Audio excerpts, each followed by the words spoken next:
We want to get your comments and then talk a little bit about the changes at Seahawks and the upcoming changes, because I feel like there's pending changes on the defensive side of the ball. We know that Darrell Bevell and Tom Cable were fired. There's been talk that defensive coordinator Chris Richard has been allowed to look for opportunities elsewhere. Is it a one-shot? Quarterbacks coach Carl Smith also might be reassigned according to reports. So a lot to get to with the Seahawks. We want to kind of kick it around here for the next 20 minutes or so. So while you gather your thoughts. Yeah. And get them on Facebook right now. Get on there right now. Thumbs up, thumbs down, heart, smiley faces, whatever. We take it all, Paul, here. We want to set a record on the comments. We did have a one-shot of just Paul, but now we've got the three-shot. Okay, good. That's important. Jeez. Whoa, So, all right, let's do this. Let's get this out of the way, because, Knip came in all dragging, his blood. He's just dragging his feet. His head was down. It's like Monday. What is this Monday? And he comes in and we're like, dude, what's wrong? And then, he was sad that he didn't get his Facebook shout-out to talk about the trophy he won this season in fantasy football. So let's go, man. Show us the trophy, man. The fantasy football, Joel Knip, the first from King 5 Sports, Paul, to win the King 5 fantasy football. I can show you the banner too, Paul. No one wants to see that. Nobody. Yeah, let's move on. Paul, everyone wants to see the banner. What are you talking about? But what a great year for Joel. Unfortunately, not a good year for the Seahawks. Not in the playoffs. Missing out. And the big news, obviously, Paul, last night it came in.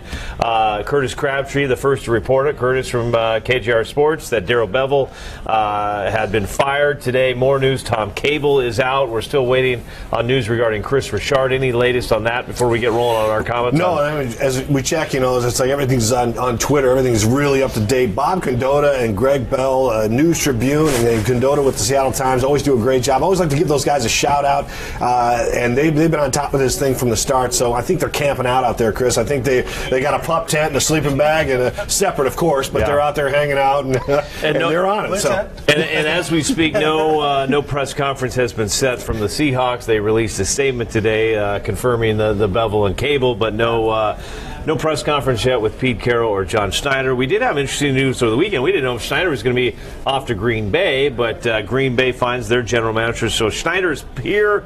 Bevell, Cable are gone. Jump on Facebook. Let us know what you think about the firings of Bevell and Cable. I don't know. Personally, I thought Darrell Bevell, Paul, they were the 15th in total offense this year, highest scoring second half team. I thought Tom Cable needed to go. The run game was atrocious this year. They did nothing. You go to that last game, and it just seemed like Arizona was in their grill every play. They couldn't do anything. We were the 23rd ranked team in rushing this season. No excuse for that. I get the Tom Cable firing, and I know a lot of people when they hear Darrell Bevell, they go back to the Super Bowl that they lost, and they forget about the Super Bowl that we won. We forget about how Darrell Bevell helped Russell Wilson get to this great place, and they just continuously go to that game against the Patriots. And ever since then, Darrell Bevell has been a marked man in Seattle, and there's a lot of happy Seahawks fans today. Yeah, but don't you think they had to go take Darrell Bevell out? I mean, you're saying the stats of finishing first and scoring in yards in the second half this season. But the first half, they were 30th and 31st. Yeah. Like, someone has to be the fall guy. Someone has to. Well, it's not fair. No, I get it. But someone has to go. And I honestly think, you say fall guy, I think it's scapegoat. I think you're not going to get rid of any of the players, so they decided that Bevell and Cable were going to be the scapegoats. I'm fine with Cable. I thought Bevell had the offense doing what they needed to do. I don't think Darrell Bevell was to blame for the Seahawks not being in the playoffs. I think it's guys like Jimmy Graham dropping balls, Luke Wilson dropping balls, guys getting hurt. Chris Carson looked like a great promising future. He gets hurt. You lose 5 Pro Bowlers. I don't think Darrell Bevell's to blame for that. I know I'm in the minority on this. I know there's so many people that cannot stand Darrell Bevell ever since that Super Bowl, and there's good riddance. Get rid of them. Let's get somebody new, and it's going to be interesting to see what they do. But you guys think it's kind of like, Paul said this a few times, sometimes you just need a new voice in there. You need, after 6-7 years of Darrell Bevell, you think that offense just needed someone else to tweak the offense. How about a new kicker in there? I mean, we want to throw blame. So, are you saying that this wouldn't be happening if Blair Walsh would have made 2 of his field goals? We could be getting ready for play in Minnesota. I don't know. I mean, That's a good point. I just think it's a good point. I honestly think you said fall guy. I think scapegoat, and I totally agree. I think they didn't make the playoffs. Paul Allen was probably not happy. Somebody's got to take the fall. It's not going to be Pete Carroll, not going to be John Schneider, not going to be Russell Wilson. So who's left? So I don't know. Paul, you sat quietly listening to Joel and I argue. I'm just listening in. I mean, I think that the changes are going on across the league. You're not just the Seahawks who are cleaning house. Guys are dumping their defensive coordinators. But I'm not going to repeat much of what you said, but I will say this. And Tom Cable had jack for running backs. I mean, the Eddie Lacy experiment was an absolute failure. Yeah. He thought he was going to have Lacy, a healthy Rawls, a healthy Procise as the top 3 choices. He wound up with a guy that was cut by the Seahawks in the preseason, put back on the practice squad. That's their main back with 6 games to go. It's like, as much as Mike Davis did a great job, they need to blow up that running back core and go get a stud in this draft. And enough already with, a good running back, Chris and Joel, can mask some of those shortcomings in the offensive line. So I'm a big fan of Nick Chubb. I think that there's going to be someone available in the 2nd and 3rd round. The Hawks have to figure out a way to get a 2nd and 3rd round pick because right now they don't have one, but they're going to figure out a way to get one.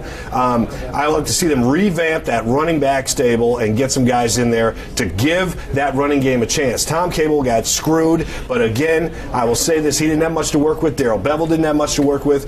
Change is good. Okay, these guys had a great run with the Seahawks, 2 Super Bowls, and a great run, man. Yeah. There's nothing to hang their heads over. It's time to change, and it's encouraging the fact that Schneider and Pete Carroll are still there, and they're ready to saddle up for another run. Okay. And they're going to make the changes to do it. Do you put some blame, though, on Schneider and Carroll? Let's do that. Because they didn't address the needs on offensive line, and they kept that as a rotating group. They didn't address the need at running back, and they kept that as a rotating group. Not only did they not address the need at running back, guys, they had a running back that ended up going to Baltimore, and he did just fine. Easy. He did Alex just fine. Collins lover. I get it, but let's not go that far. Frank Gore had almost as many yards rushing. That guy's like 48 years old. So, no, that was, yes. But I think some of the blame has to be shared. It doesn't have to all fall on Bevell. Listen, and I talked about it on .com, but at the same time, when we look at a couple of Schneider's moves. Look, he can admit, Pete Carroll admitted this season he kicked himself for letting Alex Collins go. That was one thing. John Schneider can kick himself. Really, if you go back to the Jimmy Graham deal where he let his all-pro center go to New Orleans, who's kicking butt down there, Max Unger, and the offensive line grows off that center. Nothing against Justin Britt, but that failure of the offensive line started back at that trade in 2015 when you brought in Jimmy Graham, and the trade-off, who won that trade? It's pretty clear who won that trade, and that was Schneider's move. So, and you throw in a guy like George Fant, who is going to be a big piece of that offensive line. He gets hurt right away. Malik McDowell, how are you going to forecast one of your picks in a draft being an ATV accident? Well, guys, comments are rolling in, so I'll just read a few of them. Yeah, we've been you guys react. Sorry about that. Barb Griffin gives a thumbs up on the moves. Joshua Matthews says long overdue. Mike says so glad Bevell is gone. Been a long time coming. About time. Go Hawks. Go Hawks from Las Vegas. Yeah, chime in where you're at. Joey says get Mike Shula for offensive coordinator. How about Lofa Tatupu for defensive coordinator? We'll get into our thoughts. I know Paul's kind of been studying this up on who's a possibility. Please don't fire Pete. Bevell was long overdue. Like I said, I'm in the minority on this one.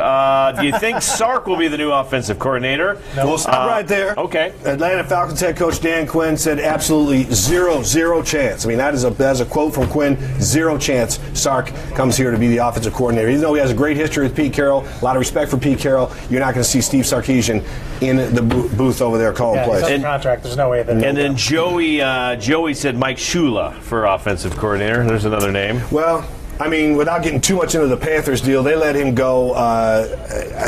If you're sitting out there right now, I think Mike McCoy's a good choice. That's just one of the top coordinators available. I think he's a good choice. Shula, I'm not quite sure. I don't know enough about what he did because he had Cam Newton, which again masks a lot of things because the guy ran for 800 yards this year as well as throwing the ball over the field.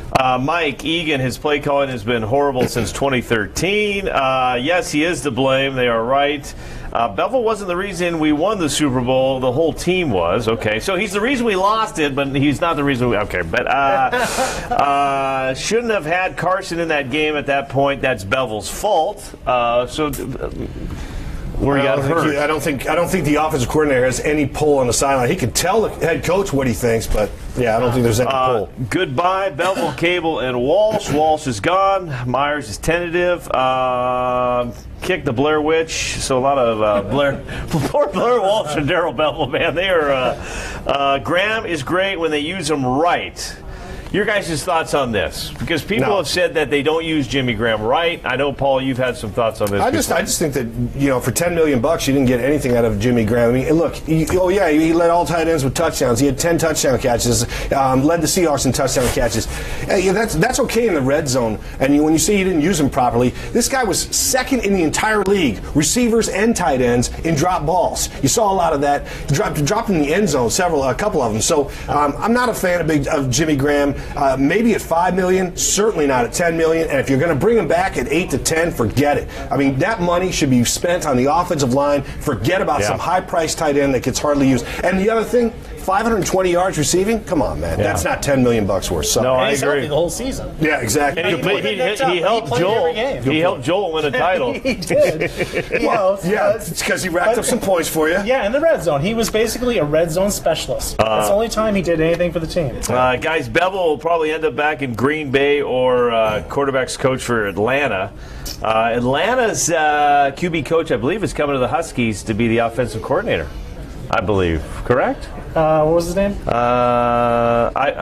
Jump on there. I thought the quarterback coach for the Falcons signed on as the OC for the Huskies. Bush Hamden? Hamden, yeah. So there's an opening there. Pete Carroll is the only reason the Seahawks have been so good all these years up until last season. Good riddance, Bevell and Cable. Pat Jordan, yo, Chris, it's Blake. We need a change. Bevell was too predictable.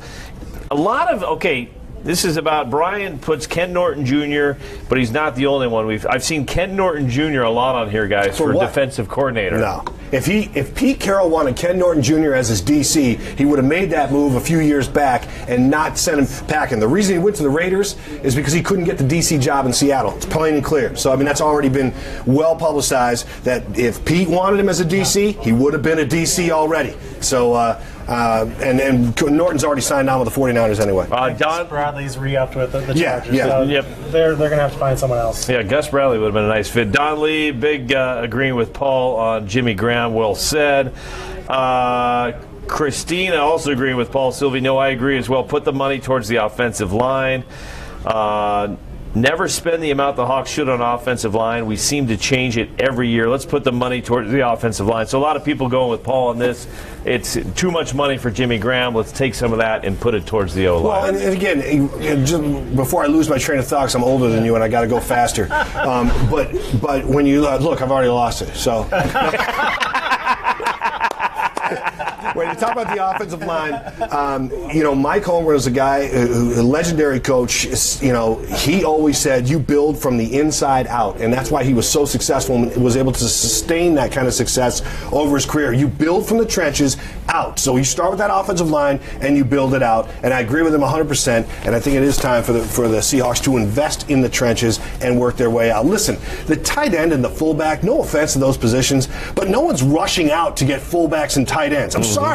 Especially in the Seahawks offense, tight ends should block just as much as they catch passes. This isn't the Saints, and don't be surprised if Jimmy Graham goes knocking in New Orleans' door and wanting to get back in that offense. Tight ends and fullbacks, there's no way you should be paying those guys close to $10 million. Don Lee says, you're right on, Silvi. Put Luke Wilson in there to line up and let Graham go because Luke is a better blocker. Nina, by the way, chiming in on Facebook from Australia. Whoa, Nina, I don't know if it's Thursday in Australia, but good day, mate. We're going to have some...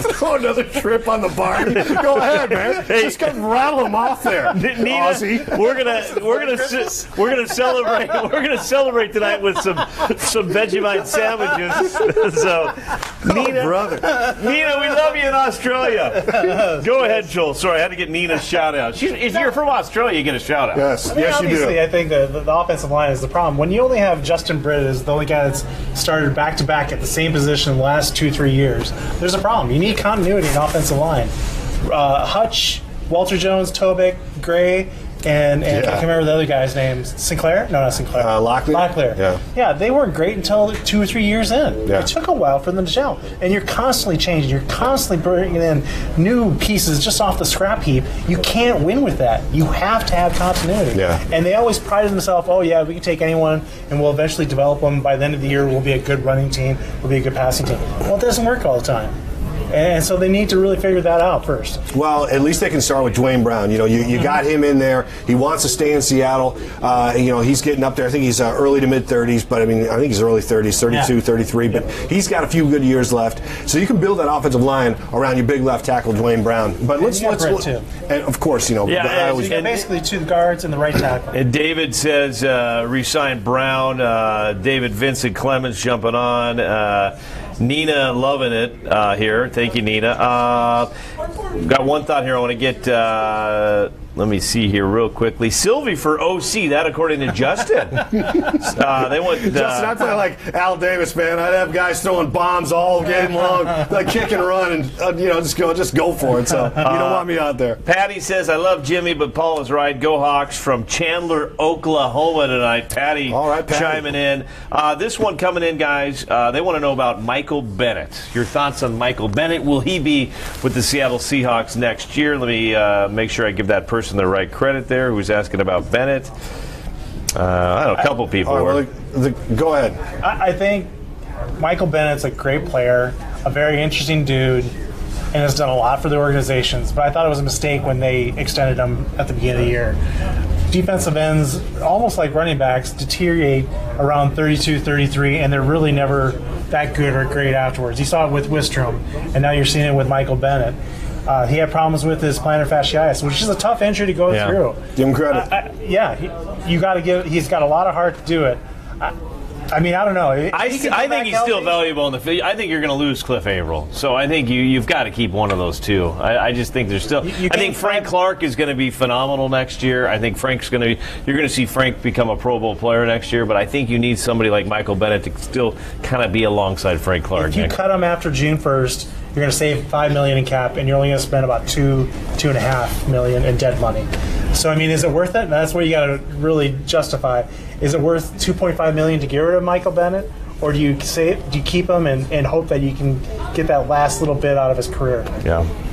Yeah, I don't know. I think there'd be some fans out there to say they're done, they're through with and done with his off the field stuff. There's a lot of people out there who said that the Bennett thing was a distraction, and you can say what you want, but there are. I don't want to say haters out there, but there are people, detractors of Michael Bennett, that don't want him on the roster because there's too much of a sideshow every Wednesday or Thursday when he gets to the podium. Yeah. And so it'll be interesting to see what the Seahawks do. I know Pete Carroll has a tremendous amount of respect for him. I got a tremendous amount of respect for not only what he does off the field, but what he does on the field. A lot of people don't realize how beat up this guy was. I think he hurt that foot in the Rams game. That was a long time ago. Remember, down in Los Angeles. Yeah. And he played the whole season with that plantar fasciitis, and that is a tough thing because he's pushing off those feet. That is a tough thing to play in the trenches over and over and over, game in and game out, man. So he sucked it up for this team, and so I still think that Bennett can teach the younger guys. I think he's a good veteran to have. I agree. It's a tough call. Alex Rozier, our friend at King 5, jumping on saying, guys, I just tweeted this. Thank you, Alex, for tweeting.